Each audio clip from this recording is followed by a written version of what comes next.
I'm gonna start with my story. Uh, when I entered esports, जब मैं छोटा था, this is in 2018. I was 19 years old at that time. I'm currently 26 years old. 19 years old, Umesh Riplani enters the gaming industry. And when I entered, ठीक है, जब मैं आया, सब कुछ एकदम सपने की तरह था. It was like a dream come true. Because at that time gaming was booming. In fact, a lot of you must have seen this graph at some point in your life. I'm talking about this graph over here. The one that says that esports and gaming are bigger than music and films. What a misleading graph, isn't it? Everyone says that gaming is bigger than music and films combined, but what people do not realize is that esports is a much smaller subset of the gaming industry in general. Gaming includes stuff like your GTA and your Assassin's Creeds, some of the names that we heard in chat over here. But those are the bigger subset of the games. The esports subset is much, much smaller than that. And it doesn't combine, this graph doesn't really tell you the entire story of how money flows in the industry. This might not be as clear of an image, but you can still get the gist of it, right? This represents the music industry, how the sales of the physical discs and the digital mediums are much lesser than movies, which also rely on box office sales as well as digital sales to some extent. But then comes games like PC gaming, and it dwarfs everything over here. Like literally, कुछ comparison ही नहीं है music and film के सामने, because mobile, console and PC, you combine the revenue of all these three and it overshadows music and film by a mile. Then why, tell me, why on earth, despite having so much money in the industry, are companies having problems? I'll tell you with this story. This story begins in 2013. DreamHack Anaheim 2013. This was the first big event in the industry, jahan pe ek pura stadium was full of gamers cheering loudly for their favorite teams. It had multiple games over there, so I'm not going to stick to which game it was. Let's just assume it was multiple of them. And all of those people were cheering really, really hard. In that event were present some of the biggest investors of this scene. The owners of New York Knicks, the owners of Los Angeles Lakers, all these sports teams, sports basketball team, baseball teams, all these American investors, they were present at that event. And they had one objective in mind. They wanted to find out what the next big thing is going to be. Even those investors who come from a traditionally sports background back in 2013 realized that, hey, at some point, baseball, basketball, rugby, all of these games are going to become boring to watch, and esports is going to be the next big thing. And in 2013, when they attended that event and they saw all these screaming people cheering, they were convinced, bhai, esports hi future hai. Is pe paisa lagao, invest now. And they started pouring in money by the numbers. Because of that, esports got a massive boom. Yes, it progressed. Yes, it grew. But it wasn't necessarily hardcore growth. I might even say a little bit of it was a bubble which then burst exactly 10 years later in 2023. How did that happen? Why did it go wrong? I'll get into that story. First of all, let's talk about why money flows in the industry in the first place, right? There's mainly four parties that are involved. The first one is the publisher, the creator of the game. Garena created Free Fire, Krafton created BGMI, Valve created Counter-Strike, and Riot Games created Valorant, and so on and so forth. Those were the creators.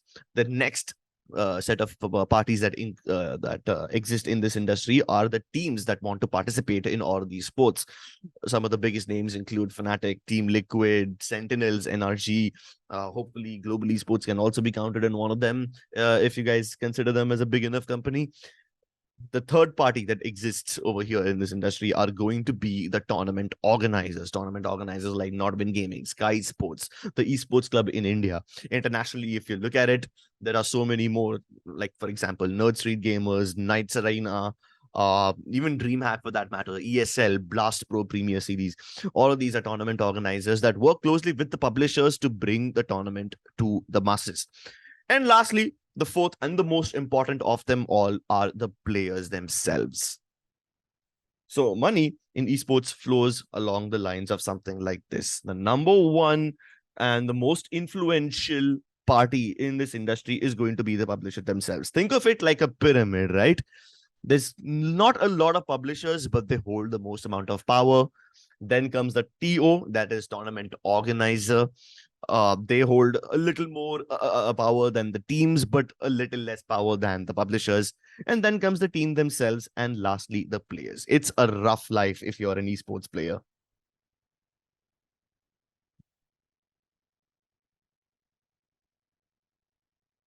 So in 2013, when all these people started to invest into gaming and esports, that's when it really started to boom. And after that, there were mainly three types of leagues that existed. One of them can be called as the open league or the semi-open circuit. These are the kind of games jahan pe ek underdog bhi khel sakta hai in the higher brackets. You start at the bottom, you climb your way up, you keep defeating better and better teams, and you what essentially acts like an open qualifier will then end in a major or a big tournament for the team. Examples of games that have open leagues and open franchises include Counter-Strike, Valve, the Dota 2. To some extent, even Free Fire has an open circuit. At least it did up until now. I don't know what the circuit's going to be like once Free Fire gets unbanned in the country again. It was supposed to be unbanned yesterday, right? The Free Fire game was supposed to arrive yesterday, but unfortunately, it's been delayed by a couple more weeks. ठीक है, जहां पे 2 साल रुके वहां पे 2 हफ्ते और रुक जाएंगे, उसमें क्या है? So those are the open kind of circuits. Then come franchise leagues. Now, I will explain what franchise leagues are in a bit. Examples include League of Legends, Overwatch, and Valorant. And lastly, but not the least, PUBG Mobile is trying to create a balanced league, which includes open circuits as well as a franchise league. So I'll get into what all of these things mean. Let's start with open circuits. It started with Counter-Strike. Counter-Strike is a very old game. It's at least 23 years old now, almost as old as me. So when Counter-Strike was a new thing, everything was an open qualifier. People start in those open qualifiers, they climb their way up. And as they climb the hierarchy, they get to minor events. As they gain notoriety in the minor events, they get to majors and then eventually the global championships. But because Counter-Strike is a 20-year-old game, at some point, it started to become a little redundant. The teams that existed from the start, the big names like your Team Liquid or Team Fnatic, SK Gaming, all these teams gained a reputation for themselves and they were at the top and they stayed there. It became more and more difficult for the newer teams to enter the tournament circuit. And eventually, when Valve shifted to an RMR system, that is a regional matchmaking rank system, regional major ranking system, people had to gain more and more points to get to the top. Eventually, एक point ऐसा आ गया where qualifying for one event is not enough. Everything turned into a qualifier for a qualifier for a qualifier. You would start with an open qualifier, which will get you into a closed qualifier, which will then get you into the main circuit, and then that will get you into the main event ka playoff. Playoff के बाद जाके तुम finals में खेलोगे and और सब आएगा. So it became a really, really big pyramid, which not a lot of teams were able to climb. And even if a couple of teams climbed it all the way to the top, it did not solve the problems. क्योंकि किसको देखना है एक छोटी मोटी team को खेलते हुए? When you watch a game, you would want to watch some of the best teams fight it out, right? Nobody would want to watch a small team go up against another small team. And that's where the problem started. When tournament organizers started to host these events. They have sponsors that they reach out to. The more people that watch their event, the more money they can ask from sponsors. But when not a lot of people are watching their event, all of that money which is supposed to come from the sponsors now starts to be in a dangerous territory because they're not generating as much viewership as required, right? Nobody wants to watch small teams play. They only want to watch the big teams play. And hence, Counter-Strike started to move from an open circuit platform to more of a franchise league platform. What do I mean by a franchise league? A franchise league is where people partner with each other. For example, if I am a tournament organizer, I will go to the 10 best teams in the world, the 10 most popular teams in the world, and make a deal with them. I will say, hey, listen, if you guys participate in my tournament, I will give you a part of the profits that I earn. In return, you have to promise that you play all of my events, don't skip a single one of them. And whenever you're playing in my event, you promote the matches from your end as well. So the teams promote the fact that they are playing in this particular tournament. The tournament organizer takes only the finest of the finest teams, which are guaranteed to pull in the viewers. And that's how the viewership metrics stay up. As long as there's more viewers, the tournament organizers can ask for more money from the sponsors. And that's when the franchising system began in Counter-Strike, a game which was supposed to have an open circuit. Keep in mind that Valve, the creator of the game themselves, do not promote a franchise system. It's only the tournament organizers who are building their own circuits. There was a massive controversy back in 2020 where ESL, Blast Pro Premier Series, and Flashpoint, 3 different tournament organizers, were literally competing to have the same teams play in their qualifiers. Now, one team can't play in 3 tournaments at the same time, right? I mean, BGMI fans will disagree that, hey, my teams are playing in multiple tournaments all the time, but that's not a franchise league. That's just an open circuit. So in order to get more viewers and have a little more stability, the franchise system came into play. And guess who perfected the franchise system? It was none other than yours truly, Riot Games. When Riot Games started to have their League of Legends system evolve, they learned a lot. League of Legends existed in 2013 as well, and Valorant was released in 2020. All the learnings that they took, they put into this. So I'll explain a little bit about how the Riot franchise system works. They have partnered with 30 teams from all across the globe. 30 teams which are popular enough, which are financially stable enough to host some of the best players and be a part of their circuit. That is what the top of this pyramid looks like. The first 2 levels, these are the teams that will compete in international leagues. These are teams that are partnered with Riot Games. What do you mean by partnered with Riot Games? Whenever Riot releases a new skin or a skin that relates to these teams, the teams get a part of that revenue as well. There's revenue sharing between the game publisher and the team directly, which means you remember this pyramid over here, which I showed you before, the publisher and the team. Yeah, they're skipping out the tournament organizer part entirely. Riot skipped this section of the pyramid entirely and themselves became the major tournament organizer. That is what Riot did in order to make things a little more streamlined, in order to make things a little more compact and make the money flow in a little more manageable way.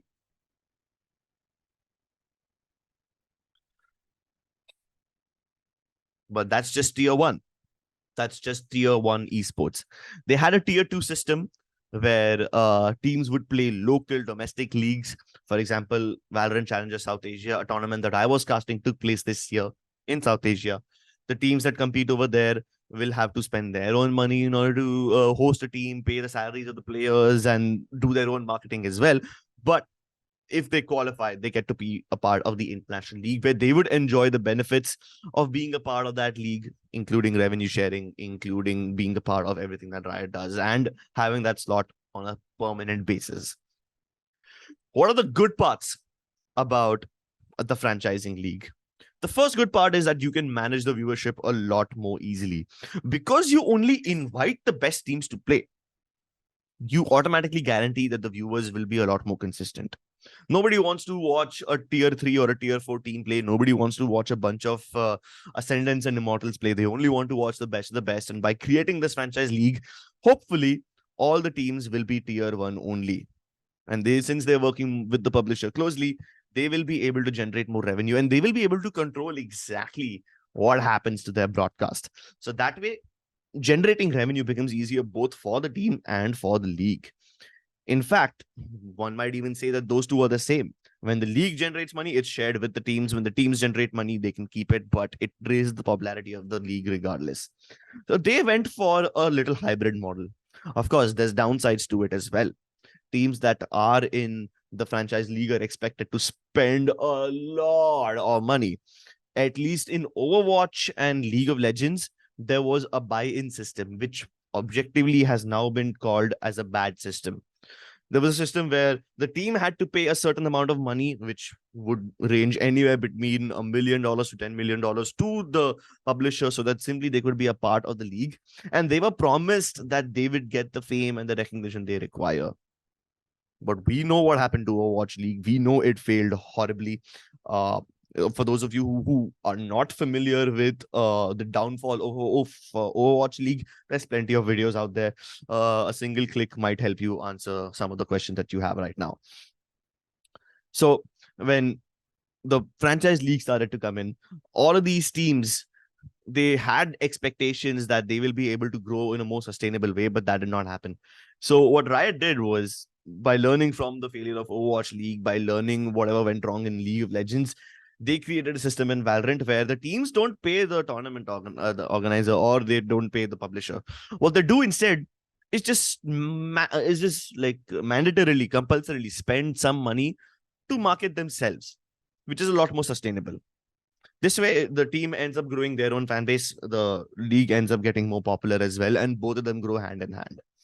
So those were the two major systems up until now, the open circuits and the franchise leagues. The difference between the two is quite clear. One is when the teams work directly with the publisher or the tournament organizer, and the open circuit, as the name suggests, it basically just tries to give as many chances to the underdog as possible. Now that we have these two systems out of the way, I will tell you what the balanced approach over here is. The balanced approach PUBG Mobile is taking. These guys are working more along the lines of having both of them at the same time.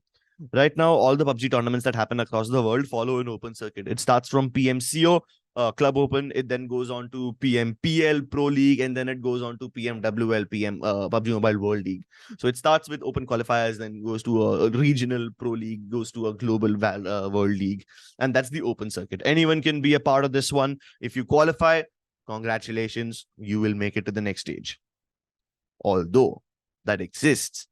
In Southeast Asia, PUBG have done something different. They partnered with the 30 most popular teams. 30 or 24, I don't remember the exact number right now. But they partnered with those teams. And in Southeast Asia exclusively, this Super League, what PUBG calls it, is going to run independently of the open qualifiers. So they are trying to do best of both worlds over here. Now, whether they succeed or not is a mystery. Let's go back to the story. I was talking about 2013, DreamHack Anaheim. All the investors of the mainstream sports companies, sports agencies, these guys were putting in plenty of money. They were expecting returns, but they did not get those returns now, did they? They did not. When they pump in millions and millions of dollars, they expect millions and millions of people to look at you, to be able to be your fans, to be able to monetize those fans. But that just did not happen. All of these teams, they started to create content which doesn't necessarily engage the audience. In fact, I still criticize quite a lot of teams for creating somewhat boring content. Nobody wants to watch your players play 21 questions or do some pranks or stuff like that. So because of that, the investors back then expected a lot of returns. They expected that, yeah, if I'm going to put in millions and millions into this industry, I should have 1 million eyeballs. I should have 1 million fans. Did not happen. Expectations completely mismatched. And that's why a lot of these teams who were relying on investment money at one point started to run out of it. What's going to happen when investment money doesn't come through? You start to run out because salaries still have to be paid. Marketing still has to be done. You still need to pay your operational expenses just to run the company. But if you're not earning enough, then what's going to happen? I mean, investments were never supposed to be a good source of revenue in the first place. So what's the next source of revenue? Sponsorship. They went out to reach out to all these sponsors. And what would they tell the sponsors? They would tell the sponsors, hey, look, we are a popular team. If you place your logo on my jersey, I'll give you the prime slot over here. You'll get a shoulder patch over here. Yada yada yada. The sponsors also expected a lot. They were like, yes, esports is the new future. It's the bright industry over here. This is what the future looks like. Let's jump into it right now. But they never got the ROI. What's ROI? Return on investment. They never got the ROAS. What's ROAS? Return on ad spend. They never got that back. Partially because the viewers were disinterested, partially because there was saturation of the games, partially because there was too much esports going on at the same time. And one measly fan, he can't look at all the esports in the world at once. Sometimes you will have to, but someday you will have to press X on that browser and leave. At that point, even the sponsors started to pull out. And that's when the financial problems began for most of these companies. Overwatch League had a similar problem, right? Teams do not get the return on investment. They do not get the return on ad spend.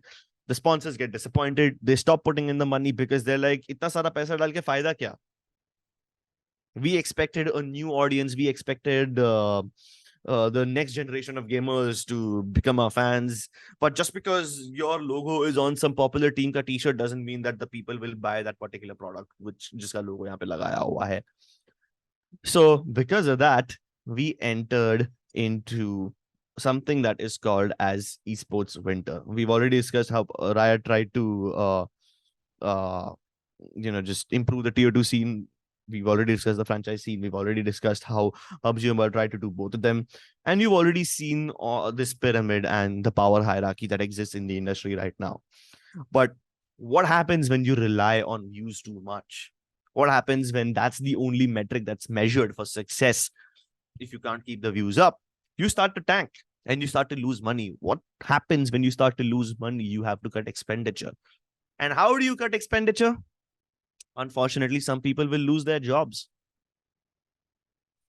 This year, January 2023, the esports winter started. What is esports winter? It's a phase where only the fittest will survive. Game of Thrones dekha rahega aapne. Game of Thrones mein wo log bolte hai, winter is coming. What does that tell you? It means tough times are ahead.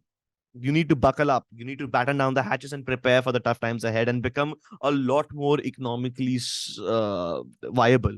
You need to look at each and every expense with a view of scrutiny and figure out whether it's justified or not.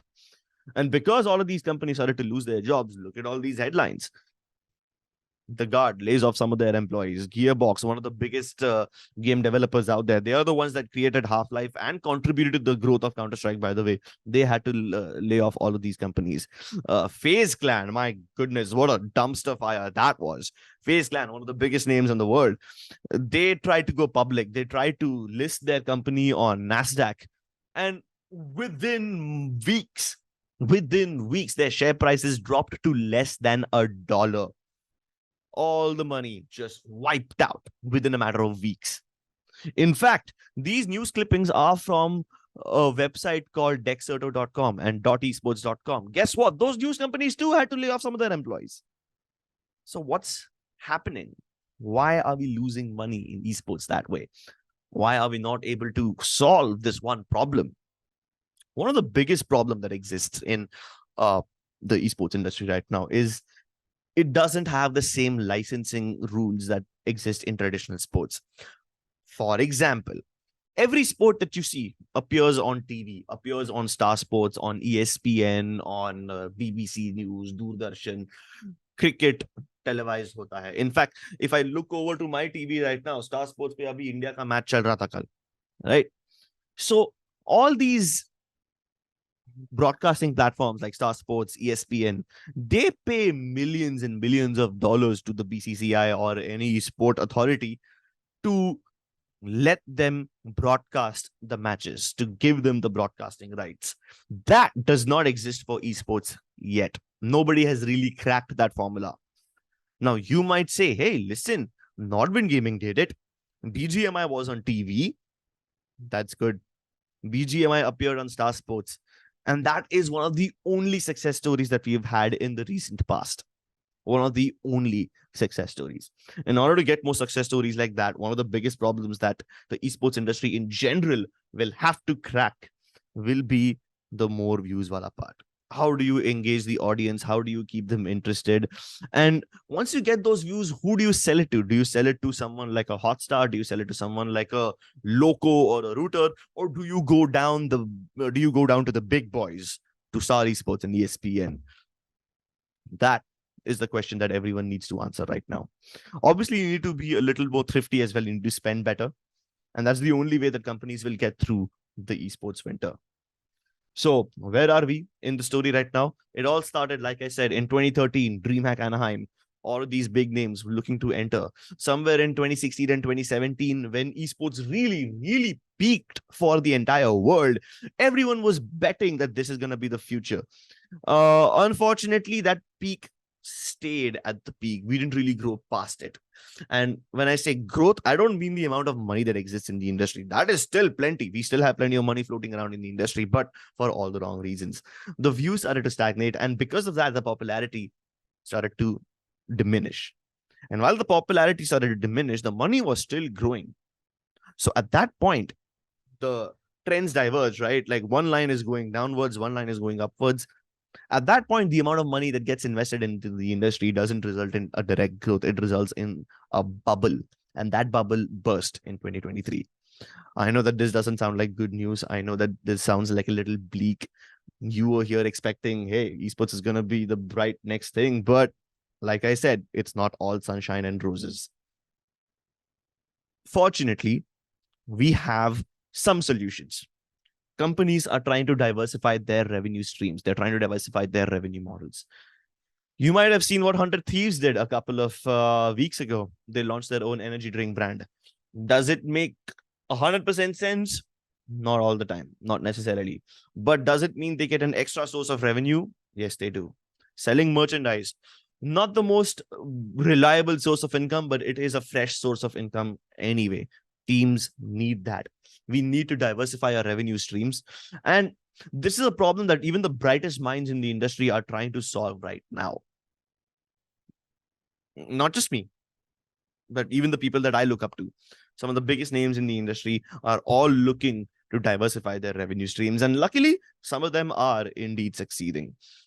Whether it's hosting live events, whether it's having a pay-per-view system, it isn't really the most concrete solution yet, but I'm positive that we will get there. And the future of esports, like I said, is in your hands. You guys are the next generation. Main to abhi buddha ho gaya hu. It's up to you guys now to make sure that esports industry thrives. And when you enroll in Hero Wired, a lot of the problems that I discussed over here today, you will be going into the deep dive of it. You will realize why this problem existed in the first place, how it became worse, and how to fix it. That's what Hero Wired focuses on. They try to come up with the solutions for all of it and empower you with the knowledge to come up with these solutions for yourself. That's the end of my story session for now. The key takeaways, like if there's anything that you can take away from this entire storytelling session, is that the industry is in a difficult place right now, but it is inevitable that we will grow. The bubble has burst. Yes. The companies are laying off employees. Yes.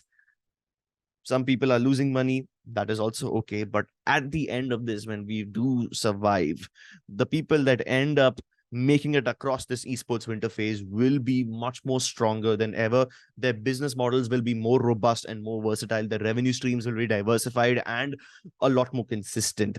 And that is when esports will truly start to thrive. That's when it will truly start to grow. Not grow as a bubble, but grow in real.